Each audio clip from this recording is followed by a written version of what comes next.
Alors, vous savez, pour faire gagner cette gauche de combat, cette gauche quoi, eh bien, il faudra rassembler, il nous faut rassembler, c'est ce que nous faisons, avec des communistes, avec des écologistes, avec des féministes, avec des antiracistes, avec des altermondialistes, bref, nous rassemblons et je suis très heureuse à présent d'accueillir le vice-président du Parlement de l'Union populaire, maire communiste de Stein, Azzedine Taibi.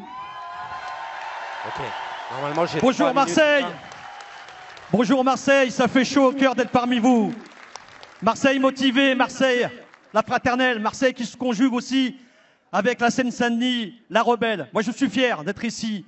Je viens de Seine-Saint-Denis, de Stein plus particulièrement, où je sais que les quartiers populaires résonnent comme ici. Il y a une convergence entre les quartiers populaires de Marseille et ceux de la Seine-Saint-Denis.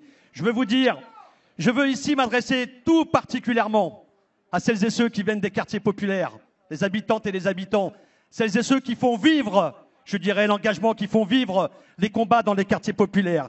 Et je pense en particulier, et il faut leur rendre hommage, aux combats, aux mobilisations menées dans les quartiers populaires. Je pense à Herbel, sur le combat de l'eau jaune. Ça vous parle, ça, j'espère. Je pense au combat de la Cabicelle. Le combat des punaises de lit, ça vous parle, ça, à mon avis. Le combat du Clos Saint-Lazare en Seine-Saint-Denis, ma ville. Combat pour les services publics, pour la réouverture de la Poste. Les combats au 4000, au Moulin Neuf, au Panier, au Franc-Moisin, pour l'éducation, pour la santé, pour la justice sociale. Tout ça, ce sont des combats des quartiers populaires. Et ces combats-là, nous les menons pourquoi? Parce que 20 ans, nous avons subi les pires politiques d'austérité, les politiques de régression sociale, les politiques de casse du service public. Et là, sans détour, je veux vous dire, il n'y a pas de fatalité, il n'y a pas de résignation, il n'y a pas de raison de continuer à subir une telle humiliation que nous vivons tous les jours dans les quartiers populaires et même dans les campagnes. Ça suffit le mépris, ça suffit le mépris.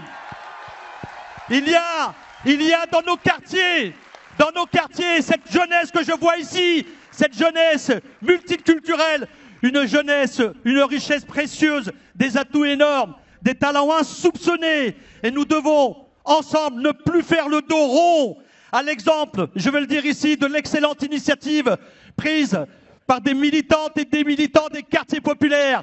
L'appel de ces quartiers populaires pour se mêler justement de cette campagne présidentielle. C'est un appel, c'est une première dans une élection présidentielle, parce que les quartiers s'en mêlent, tous les quartiers populaires.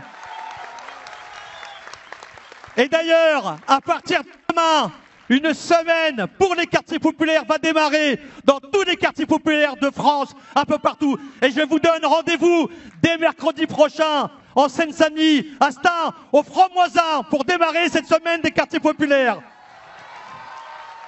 Alors je veux vous dire, pour conclure, il y a un véritable espoir. Il se passe quelque chose d'extraordinaire. Il se passe quelque chose d'extraordinaire avec la campagne de Jean-Luc Mélenchon, avec celles et ceux qui nourrissent l'Union populaire. Et nous allons gagner. La gagne est proche. La victoire, je vous le dis, elle est à portée de main. N'en déplaise à certains qui ne voient pas au second tour. On sera au second tour pour renvoyer Macron, renvoyer sa clique, se déguiser en souvenir. Vive Jean-Luc Mélenchon, l'Union populaire. Vive vous, la France, les quartiers populaires. Bravo!